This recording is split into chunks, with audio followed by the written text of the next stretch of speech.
Hello everyone, I am Sanjana. Welcome you all. In today's class, we are going to discuss inverse trigonometric function. As you can see, this chapter contains 3 words. If we define all 3 words one by one, the chapter will be explained easily. Here you can see there is a word function, inverse trigonometric function. That means इस chapter में आप क्या देखने वाले हो? Trigonometric function का inverse. ठीक है, तो आपने प्रीवियस चैप्टर फंक्शन करके आपके पास एक चैप्टर था जिसमें आपने देखा फंक्शन क्या होता है. अगर आप फंक्शन को डिफाइन करने की कोशिश करो तो फंक्शन क्या होता है? It's a relation. ठीक है, आप कह सकते हो a relation define.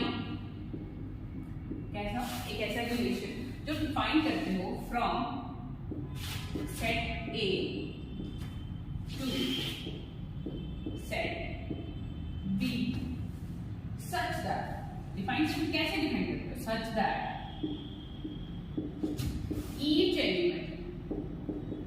that each element of A से B में सेट रिलेशन डिफाइन करते हो. सेट A से सेट B में, जिसमें कंडीशन क्या आना चाहिए? each element of A have unique image in set B.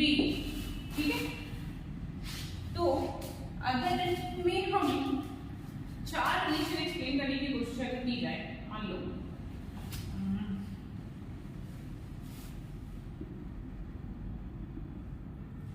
हम 4 रिलेशन एक्सप्लेन करते हैं यहाँ पे, और उसके तहत हम थोड़ा सा इसको समझने की कोशिश करेंगे.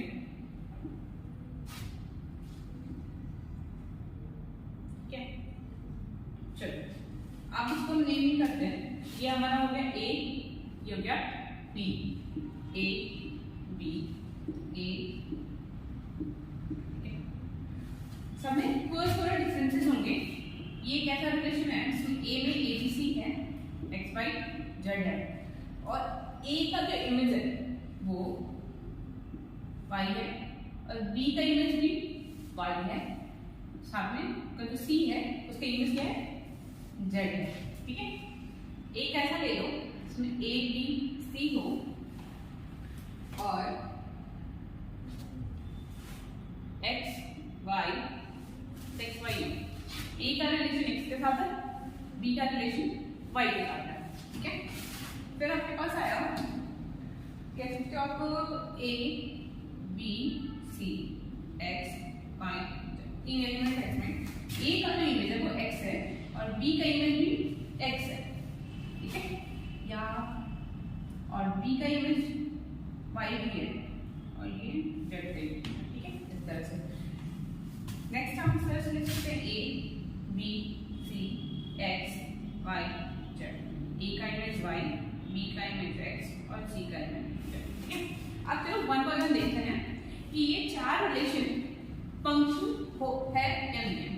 हमने पढ़ा हुआ है कि A का यूनिक एलिमेंट Y है. ठीक है, B का Y है, C का Z है. एक ऐसा रिलेशन जो A से B में यूनिक इमेज देता हो, इसका यूनिक है, B का भी यूनिक है, C का भी है. तो क्या ये फंक्शन है? तो आप कहोगे हाँ ये फंक्शन है. अगर इसमें आते हैं तो A और B का भी यूनिक एलिमेंट है बट C का नहीं है, तो इसमें ये ईच एलिमेंट वाला पॉइंट है ये वॉइडेड होता है. ठीक है, यहाँ पे तो जस्ट बिकॉज यहाँ पे सेटिस्फाई नहीं हो रहा तो ये हमारा फंक्शन नहीं है. ठीक है, अब इस पे आओ. A का इमेज X, B का इमेज X, B का इमेज Y. वैसे एक एलिमेंट के 2 इमेज हो गए, मतलब ये यूनिकनेस नहीं रहा. तो यहाँ पे आप क्या कहोगे? ये जो यूनिक इमेज की बात की गई है ये यहाँ पे इसका वॉल्यूशन हो रहा है, तो दैट्स व्हाई ये भी हमारा फंक्शन नहीं है. आप इस पे आओ. A Y B X और C का Z. तो सारे एलिमेंट A के एक यूनिक एलिमेंट कंटेन कर रहे हैं B में, तो आप इसमें क्या बोलोगे? आप बोलोगे ये फंक्शन है. ठीक है, तो ये फंक्शन का इंट्रोडक्शन है कि हम फंक्शन किसको कहेंगे. फंक्शन के लिए हमारे पास सिर्फ एक कंडीशन है. A से B में अगर रिलेशन है तो A के हर एलिमेंट के लिए एक यूनिक इमेज बैठा होगा बी में, ठीक है। और अब बात करते हैं, इसी में एक्सप्लेन करते हैं इनवर्स का।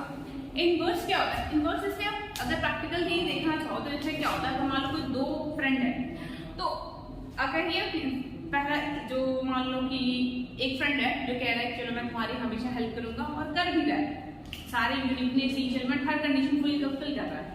इनवर्स की बारी क्या होती है, मान लो कि पहला जो फ्रेंड है अगर उसको प्रॉब्लम आई तो आप पॉइंट है कि क्या ये भी वैसे ही हेल्प करेगा, क्या ये भी वैसे ही हर बार इमेज देगा जैसे ए देता था। कनेक्ट करने की कोशिश करो, आप देखो अगर हम इसमें रिवर्स करने की कोशिश करें, इसको अगर हम ऐसे बनाएं, अब बी से ए में होगा तो बी का क्या था X Y Z, A B C. आप इस पे देखो एक्स का इमेज क्या है, एक्स का तो है ही, वाई का तो वाई का ए और बी दोनों हो गया, तो वाई का हो गया ए और बी। फिर जेड का क्या था सी, तो जेड सी के पास आएगा। अब यहाँ पे तो सारे एलिमेंट यूनिक था बट यहाँ पे एक्स तो बच गया, ठीक है। तो एक्स ईच वाले कंडीशन को फुलफिल नहीं करता, तो ये फंक्शन यहीं पे खत्म हो रहा है। आगे देखो वाई के दो इमेज है, मतलब यूनिकनेस खत्म, फिर से फंक्शन होगी, ये प्रॉपर्टी खत्म हो गई। तो पॉइंट क्या है कि ए से बी में जो रिलेशन था तो वो फंक्शन था, लेकिन जब आप बी से ए में रिलेशन चेक कर रहे हैं, जब आप बी की दोस्ती चेक की जा रही है तो यहाँ ये फेल हो गया। तो जब रिवर्स वाला जो कंडीशन है, रिवर्स वाला रिलेशन अगर आप सेटिस्फाई नहीं कर पाओगे, अगर उस डेफिनेशन यहाँ पे वायलेशन हो रहा है, तो आप कहोगे कि ये वाला फंक्शन नहीं है। अब ये फंक्शन था, ये फंक्शन नहीं है, दैट मींस इसका इनवर्स पॉसिबल नहीं है। इसको जब आप पलटोगे ना तो ये रिश्ता टूटेगा ही टूटेगा, ठीक है। तो यहाँ पे आप कहोगे इसके ये जो ए टू बी था ये रिलेशन फंक्शन तो था बट यहाँ पे इनवर्स नहीं एग्जिस्ट करता, ठीक है। ये दोनों तो फंक्शन ही नहीं था।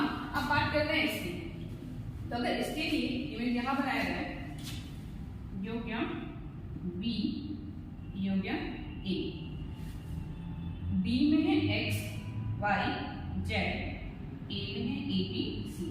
एक्स का बी के साथ, वाई का ए के साथ और जेड का सी के साथ। एक्स का बी, वाई का ए, जेड का सी। क्या ये हर एलिमेंट के लिए इमेज दे रहा है? हाँ दे रहा है। तो मैं जैसे ए अपनी दोस्ती बी के लिए निभा रहा था सारे इमेज देके, वैसे ही बी ने सारे रिलेशन निभाए के साथ। तो ये हो गया दोनों साइड वाले रिश्ते सेटिस्फाई हो रहा है, सारे रिलेशन सेटिस्फाई हो रहा है। अब आप कहोगे ये फंक्शन तो था ही, अब इसका जो इनवर्स है वो भी एग्जिस्ट करेगा, ठीक है। तो आई थिंक सो आपको यहाँ समझ में आया कि फंक्शन क्या होता है और इनवर्स क्या होता है, ठीक है। तो अब आते हैं अपने चैप्टर पे। अपने चैप्टर में हमने क्या पढ़ा था, इनवर्स ट्रिग्नोमेट्रिक फंक्शन। अब आपको पता है इनवर्स फंक्शन क्या होता है। अब इसी इनवर्स फंक्शन में बस अगर ये जो फंक्शन है अगर हम उसमें ट्रिग्नोमेट्रिक फंक्शन ले लें और उसका इनवर्स उसमें ये कंडीशन अगर सेटिस्फाई हो रहा है तो हम क्या कहेंगे कि वो इनवर्स ट्रिग्नोमेट्रिक फंक्शन है, ठीक है। एक मैं चीज बताना चाहूंगी स्टार्ट करने से पहले, आपने ट्रिगो में देखा है, ट्रिग्नोमेट्री आपने पढ़ा है 10th में। बेसिकली क्या होता है इसमें, आपके पास एक राइट एंगल ट्रायंगल था ना, ये अगर आपके पास थीटा था तो इस एंगल की हेल्प से आप सारे ट्रिग्नोमेट्री को एक्सप्लेन कर देते हैं। इसका इसके साथ रिलेशन देखो तो tan बने, इसका इसके साथ देखो तो cot बने, इसका इसके साथ देखोगे तो साइन, पलट दो cosec cos, फिर रिवर्स करोगे sec। तो मींस आपके पास क्या था, एक एंगल होता था और आप रेशियो एक्सप्लेन कर पाते थे, मींस आप साइड के बारे में इंफॉर्मेशन कलेक्ट कर सकते थे। अभी आप क्या देखने वाले हो इनवर्स में, हमारे पास साइड के बारे में इंफॉर्मेशन है, बेसिकली अब हमें एंगल नहीं पता, ठीक है। तो इनवर्स ट्रिग्नोमेट्री में आप क्या करते हो कि हमें ट्रिग्नोमेट्री में जो एंगल देके सारे जो रिलेशन रेशियोज दिए थे, अब हम रेशियोज होंगे कुछ इंफॉर्मेशन के बेसिस पे एंगल फाइंड करना है, ठीक है। तो बेसिकली हमारा काम ये है। अब देखो अगर आप यहाँ पे कंसीडर करो, कंसीडर साइन, ठीक है।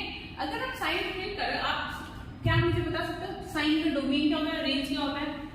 तो आप कहोगे हाँ मैम, साइन जो होता है रियल नंबर से माइनस 1 से 1 तक जाता है, ठीक है। अगर आप इसका ग्राफ ड्रॉ करने की कोशिश करो तो आपका ग्राफ कुछ ऐसा होता है, ये भी आगे वैसे ही बढ़ेगा। तो आप यहाँ देख सकते हो कि ये -1 और यहाँ पे सॉरी +1 -1, तो हियर यू विल गेट +1, ठीक है। यहाँ पे फिर से -1, फिर से +1, फिर से -1, इस साइड में भी हो रहा है। तो आप कहोगे कि जो साइन का फंक्शन है this is many one and onto, ठीक है। क्या है? Many one and onto. और अभी हमने यहाँ पे क्या देखा? हमने यहाँ देखा कि फंक्शन का इनवर्स एग्जिस्ट करने के लिए जो नेसेसरी कंडीशंस हो गए, ठीक है, जो नेसेसरी कंडीशंस हो गए वो क्या था कि हमारा जो रेंज होगा वो कोडोमेन के इक्वल होगा। क्या आप यहाँ से कंक्लूड कर पाएंगे? ये चीज कर पाएंगे? एकदम कर पाओगे, ठीक है। रेंज इक्वल टू कोडोमेन होगा, मींस क्या था, कोई भी चीज ऐसा नहीं होना चाहिए कि यहाँ पे और मतलब बेसिकली आप देख सकते हो ये 1 1 चाहिए हमें और हमें ये क्या चाहिए? ऑनटो चाहिए, ठीक है। इन दोनों के लिए एक वर्ड क्या आता है? बोलो 1 1 एंड ऑनटो। दो बार बोलोगे, दो वर्ड की जगह पे आप सिर्फ इसको बाइजेक्टिव बोलोगे, you will be satisfying the thing. अब इसमें कि मेनी वन एंड ऑनटो, तो साइन का function many one and onto. अब अगर हमें इनवर्स ट्रिग्नोमेट्रिक फंक्शन एक्सप्लेन करना है तो उसके लिए क्या करना पड़ेगा आपको? इसको हमें कुछ रिस्ट्रिक्शन लगाने होंगे, ठीक है। समटाइम क्या होता है, आपकी रिक्वायरमेंट अगर फुलफिल नहीं हो रही तो ऐसा नहीं कि आपकी रिक्वायरमेंट मिल रहा है, थोड़े रिस्ट्रिक्शन लगाकर काम हो जाएगा। तो अगर नोटिस करना चाहो तो क्या यहाँ के बाद या यही ग्राफ बार बार रिपीट हो रहा है? हो रहा है ना, ठीक है। तो आप हो कि अगर if we restrict our domain for sine के लिए अगर हम डोमेन को रेस्ट्रिक्ट कर दें कहां से? ये क्या था? -π/2 और π/2, ठीक है।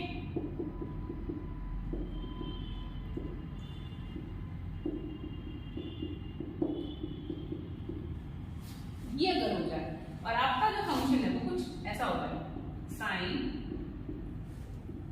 फ्रॉम दिस टू दिस, तो कह पाओगे आप कि अब ये जो फंक्शन है ये अब 1 1 है एंड ऑनटो ही है, ठीक है।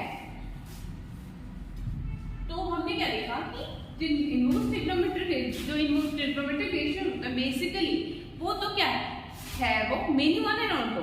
बट अगर हम उसके डोमेन को रेस्ट्रिक्ट कर दें, if we restrict our domain to the fix thing जहां पे वो रिपीट हो रहा है, तब हमारे पास क्या आता है? 1 1 एंड ऑनटो। और जैसे ही 1 1 एंड ऑनटो आएगा तो आप कह सकते हो इट्स इनवर्स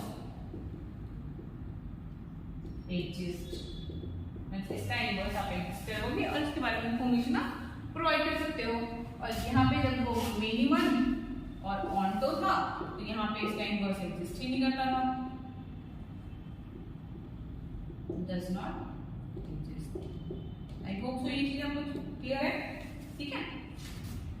तो आप यहाँ पे एक चीज समझ पा रहे हो, इसका जो रेंज हो गया, ठीक है, -1 3, तो क्या आप यहाँ पे कह पा रहे हो कि जो फंक्शन है आपके पास, जो इनवर्स ट्रिग्नोमेट्रिक फंक्शन है उसका जो बेसिकली क्या है, restricted domain, restricted domain of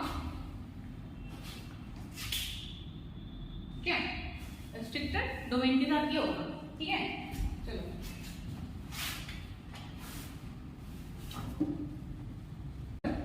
तो अब क्या है, हमारा जो साइन था डोमेन को रिस्ट्रिक्ट करने के बाद ये जो फंक्शन है वो 1 1 एंड ऑनटो बन गया। और जैसे ही ये 1 1 ऑनटो बन गया, क्या आप कह सकते हो इसका इनवर्स एग्जिस्ट करेगा? वो करेगा। तो क्या आप यहाँ पे एक्सप्लेन कर सकते हो कि एक फंक्शन एक्सप्लेन करो, like sine inverse from -1 to 1 -1 to -π/2,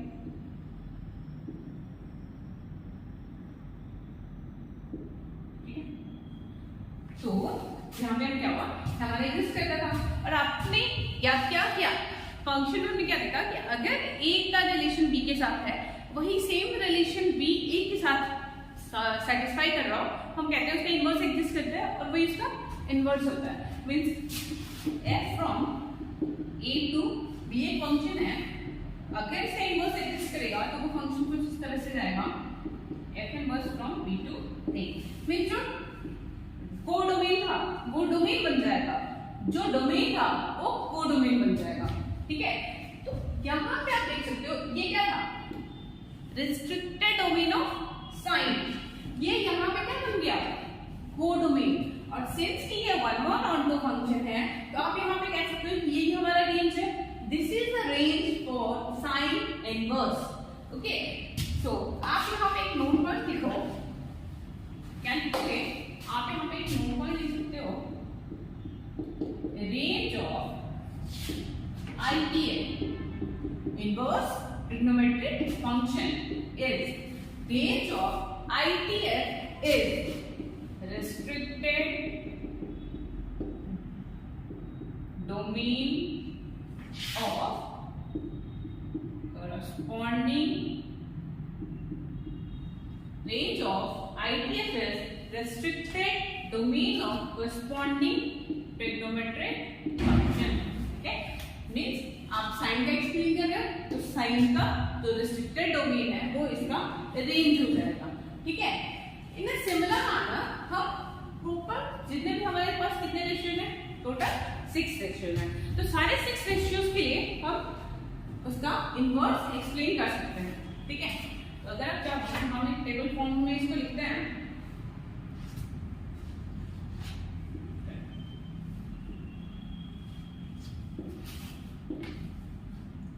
इसका हो गया डोमेन और ये हमारा हो जाएगा रेंज। ठीक है, तो अगर हम स्टार्ट करें, पहला हो गया साइन, तो साइन इनवर्स के लिए क्या लिखोगे, इसका डोमेन हो गया -1 से 1 और ये हो जाएगा -π/2 से π/2। सिमिलरली आप कॉस इनवर्स के लिए अगर करना चाहो तो कॉस इनवर्स के लिए भी ये होगा -1 से 1, ये हो जाएगा आपका 0 से। तो cos इनवर्स का हो गया 0 π। सिमिलरली आप tan इनवर्स x का देखोगे, इसका डोमेन हो जाएगा R, all the real numbers, and its range will be open interval -π/2 to π/2। cot inverse x domain is R and range is 0 to π।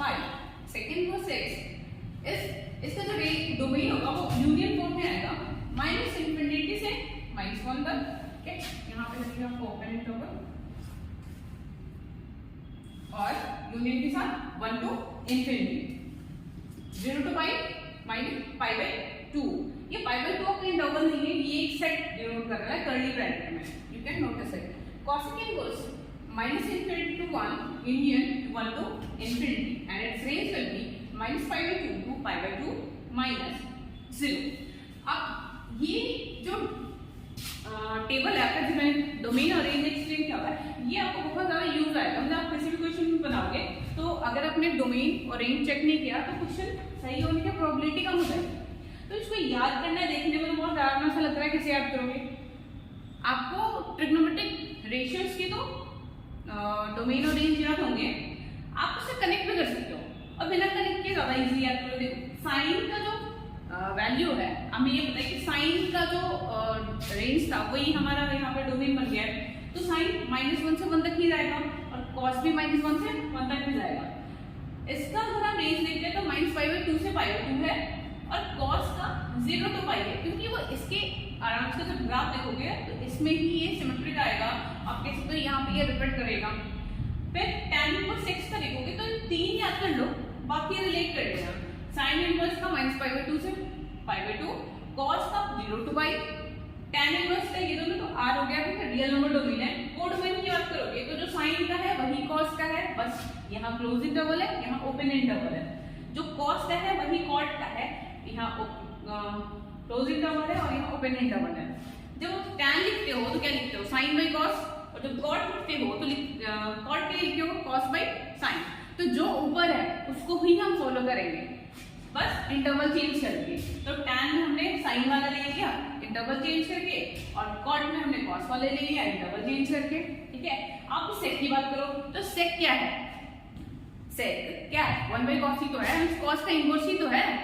तो कॉस को इनवर्स लेके रेसिप्रोकेट करोगे तो सेक की जो बात की कॉस को जब आप रेसिप्रोकेट करोगे तो बाकी सब तो ठीक है, लेकिन कॉस पाई बाय 2 पे क्या होता है 0 होता है।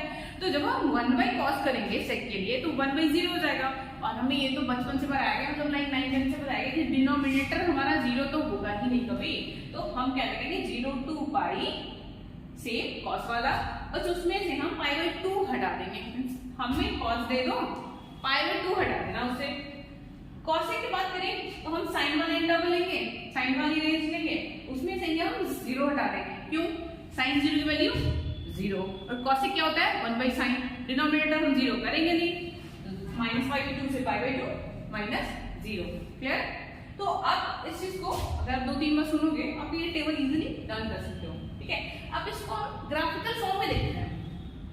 सी graphical view of ITX means inverse trigonometric function को हम थोड़ा ग्राफिकल फॉर्म में देखते हैं। आप इसमें फर्स्ट फंक्शन हम लेंगे sin इनवर्स x। ठीक है, हमारा प्यारा बुरा वाला sin इनवर्स x। तो sin इनवर्स x के लिए देखो तो इसका जो डोमेन है वो -1 से 1 है, जो रेंज है वो -π/2 से π/2 है। अगर इसका ग्राफ ड्रॉ करोगे तो यही होगा। ठीक है, तो ये पॉइंट हो गया तुम्हारे पास, क्या ये हो गया तुम्हारे पास -1 से π/2 तो क्या, ठीक है, इसे x कोऑर्डिनेट y कोऑर्डिनेट के बात कर सकते हो। ये पॉइंट है हमारे पास 1 और π/2। व्हाट इफ अगर हम बीच में कोई 2 पॉइंट लें, इधर x और इधर -x। ठीक है, अगर हम मैग्नीट्यूड सेम रख रहे हैं तो साइन ही तो चेंज होगा, ये डिस्टेंस भी सेम होगा। तो कॉरस्पॉन्डिंग ना पॉइंट लो इस ग्राफ पे दोनों साइड। तो अगर हम यहाँ पे पॉइंट ले रहे हैं तो क्या इसको आप लिख पाओगे -x, sine inverse of -x, ये होगा ना। ठीक है, y पे क्या दिखा रहा है, y पे ये तो दिखा रहा है कि साइन इनवर्स की वैल्यू क्या होगी। और एक चीज और याद रखना है कि हमें x कोऑर्डिनेट में क्या रखें, y कोऑर्डिनेट में क्या रखें। y में हम साइन इनवर्स रख रहे हैं, और क्योंकि साइन इनवर्स क्या है, जैसे साइन हमारा रेशियो था, साइन इनवर्स एक एंगल है।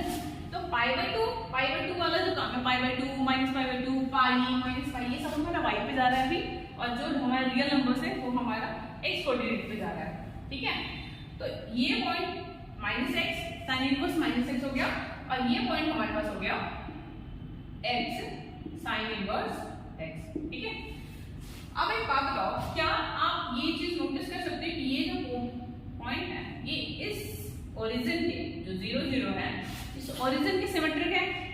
ठीक है, तो क्या आप यहाँ लिख सकते हो, स्टार पॉइंट करके क्या लिख सकते हो, आप लिख सकते हो यहाँ पे sine inverse x is symmetric, sine inverse x is symmetric about 0 0, that is origin. ठीक है, तो अगर ये सिमेट्रिक है तो क्या ये होगा कि x कोऑर्डिनेट का लाइक दोनों पॉइंट के x कोऑर्डिनेट का sum divided by 2 equal to this mid point theorem जैसे लगाते थे कोऑर्डिनेट में, उसकी तरह ही आप लिख सकते हो sin inverse x plus sin inverse -x equal to 0, क्योंकि इसका बॉडी कोऑर्डिनेट क्या है 0। ठीक है, तो आप इसमें लिख सकते हो, क्या इसको अगर हम उधर भेजें या फिर चलो इसको भेजते हैं, तो यहाँ से क्या लिख सकते हो sin inverse -x equal to -sin inverse x। ठीक है, क्या आपने कभी आइडेंटिटी के फॉर्म में कहीं देखा है इसको? आपके पास 2 क्वेश्चन बनते हैं यहाँ से। एक तो आप ये बता सकते हो कि sin इनवर्स x का जो ग्राफ होता है वो किसके सिमेट्रिक होता है, यू विल से ओरिजिन के सिमेट्रिक होता है। और sin इनवर्स ऑफ -x मतलब अगर हमारा एंगल माइनस में है तो आप लिखोगे minus of sin inverse x। ठीक है, हमारे जो माइनस है वो आराम से बाहर आ जाएगा। अब इसका यूज क्या है, आप देखो, जब मान लो एक एग्जांपल लेते हैं। ठीक है, एग्जांपल क्या लोगे, तो चलो क्या लेते हैं, sin इनवर्स अंदर डालो -√3/2। ठीक है, ये चेक कर लो, इसका -3/2 sin इनवर्स का हमारा डोमेन क्या था -1 से 1, तो क्या ये उसमें जा रहा है, cos r है। ठीक है, तो पहले तो सॉल्व करने से पहले चेक कर लोगे कि ये जो हमारा वैल्यू दिया हुआ है क्या ये डोमेन को सेटिस्फाई करता है, तभी आगे बढ़ना। sin इनवर्स -√3/2 तो माइनस बाहर आ जाएगा और ये हो जाएगा आपका साइन इनवर्स √3/2। क्लियर है? अब आप आराम से यहाँ बता सकते हो माइनस साइन इनवर्स √3/2। √3/2 कितने की वैल्यू होती है साइन में? साइन इनवर्स देखिए आप बहुत आप देखोगे तो प्रीवियस वीडियोस में मैंने एक जगह एक्सप्लेन किया है बहुत इजीली अच्छे तरीके से कि कैसे आप जो बेसिक हमारे 10th क्लास के एनसीईआरटी में जो दिया हुआ है सारे बुक में दिया होगा, जो टेबल दिया हुआ उसमें देख सकते हो √3/2 कितने की वैल्यू होती है साइन के लिए? यू विल से ये होता है साइन π/3 की वैल्यू।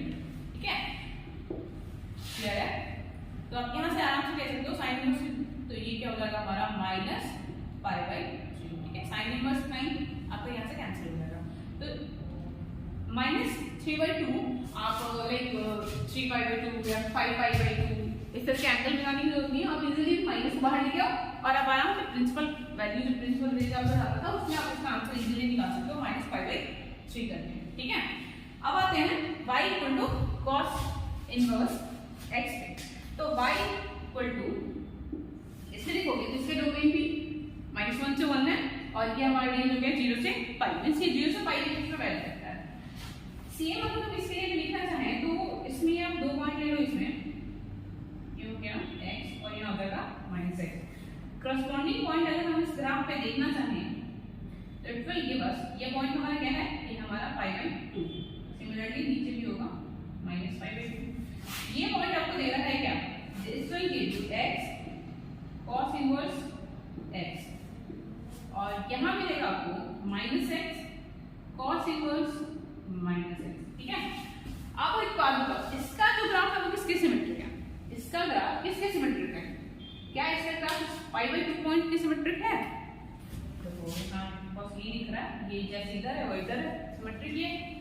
इस पॉइंट को कोऑर्डिनेट क्या लिखोगे? This will be 0 π/2। ठीक है, x कोऑर्डिनेट 0 होगा क्योंकि ये पॉइंट कहाँ है? लाई कर रहा है y एक्सिस पे लग रहा है। तो जैसे हमने इसमें क्या था, y कोऑर्डिनेट के सम करके डिवाइडेड बाय 2 यहाँ रह गया था। आप जैसे रिजल्ट में तो चेंज नहीं है, डिवाइडेड बाय 2 यहाँ पे करोगे, सिमेट्रिसिटी से ही होता है तो 0 तो मल्टीप्लाई हो जाता है। ठीक है, बस इसका यूज यहाँ होगा। आप क्या करोगे? cos इनवर्स, पहले तो ये लिख लो नोट पॉइंट करके, क्या लिखोगे? cos inverse x is symmetric about 0 π/2। इस पॉइंट के सिमेट्रिक है वो। यहाँ से हम क्या लिख सकते हैं? cos inverse -x plus cos inverse x equal to π/2।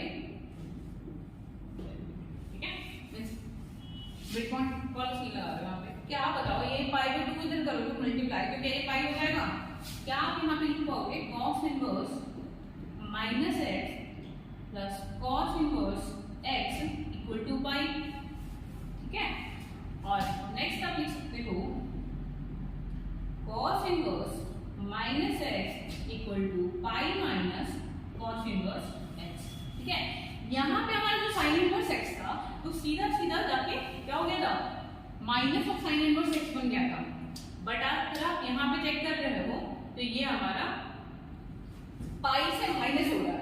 ठीक है, यहाँ पे भी यूज देखो इसका यूज क्या है? ये बेसिकली आपके पास एक फॉर्मूले के तौर पे है जो बहुत काम देगा, बहुत इजीली हमने राइट कर दिया कि cos इनवर्स x पाई माइनस cos इनवर्स x होगा। ठीक है, अब देखो अगर आपके पास क्वेश्चन आता है cos इनवर्स -1/2, आप इजीली लिख सकते हो इसको पाई माइनस cos इनवर्स 1/2। ये आपको देगा पाई माइनस 1/2 कहाँ पे होता है? 1/2 कहाँ पे होता है? ये होता है हमारा π/3 cos के केस में। तो दिस विल गिव यू 2π/3। ठीक है, तो ये हमारा क्या आ गया? 2π/3। ऐसे इजीली हम इससे के काम इजीली आप एंगल हमारा माइनस में है तो उसको डील कर सकते हो। ठीक है, सिमिलरली आप इजीली आप बाकी जो ट्रिग्नोमेट्रिक एक्सप्रेशन जैसे हमारा साइन हो गया उसके लिए भी आराम से एक्सप्लेन कर पाओगे। चलो तो अब उसके लिए देखते हैं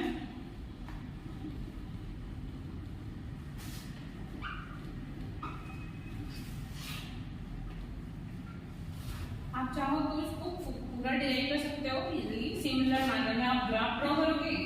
ग्राफ ड्रॉ करने के बाद हमें ये चेक करना है कि हमारा जो ग्राफ है किसकी सिमेट्रिक है। y कोऑर्डिनेट का sum divided by 2 equal to y coordinate of that symmetric point, ठीक है। तो सिमिलरली जब आप tan के लिए फाइंड करोगे, यहाँ लिखिए मैं, tan इनवर्स x होगा माइनस tan इनवर्स x। जब आप 1 2 हो गया था, ये हो गया हमारा 3, ये हो गया हमारा 4। जब tan के बाद आप जब cot के लिए करोगे, ये होगा y minus cot inverse x। cosec के लिए जब करोगे cosec इनवर्स x, ये भी होगा minus of cosec inverse x। जब आप sec के लिए करोगे y माइनस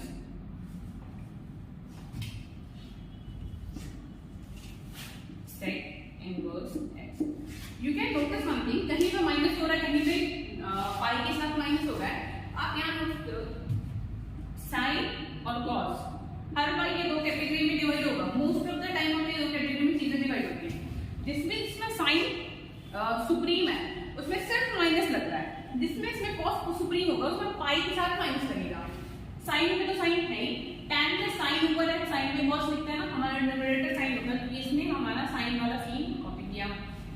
कॉट में कॉस ऊपर होता है, इसने कॉस वाली सारी लक्षण अपना लिए। अब कॉसेक में देखो, सबके फॉलो कर रहा है। कॉसेक साइन को फॉलो कर रहा है, 1 by sin थी तो बनता ही है, ये सिंपल माइनस ले लिया। सेक कॉस से बनता है, इसने कॉस वाले प्रॉपर्टीज ले ली, इसमें भी माइनस के साथ पाई के साथ माइनस हो रहा है, ठीक है। तो इस तरीके से आप 6 इनवर्स वाले रेशियो का निकाल रहे हो, ठीक है। इसके अलावा आपने ये भी देखा question wise, sine inverse sine x जब होगा तो ये हमारा x हो जाता है, ठीक है। आपको मैं यहाँ छोटी सी चीज बताऊंगी, अगर मान लो ये y इक्वल टू होगा तो क्या यहाँ से y इक्वल टू x हो गया, है ना। तो y इक्वल टू x, अगर हम इसका ग्राफ ड्रॉ करने की कोशिश करें तो अगर y इक्वल टू x का ग्राफ कैसे ड्रॉ करते हैं, कुछ ऐसा आता है, ये हमारा y इक्वल टू x हो जाता है, ठीक है। तो हम जब नेक्स्ट क्लास में देखेंगे तो हम देखेंगे कि इसके डिटेल मींस हमारे पास t इनवर्स tx मींस हमारा t इनवर्स बाहर आएगा, अंदर tx होगा, और t बाहर आएगा, t इनवर्स अंदर आएगा। इस t क्या है, ये हमारा ट्रिग्नोमेट्रिक फंक्शन, ठीक है। That's it for today's class. Hope you liked it. Please like it and share if you like it, and give your feedback in the comment box. Okay, thank you.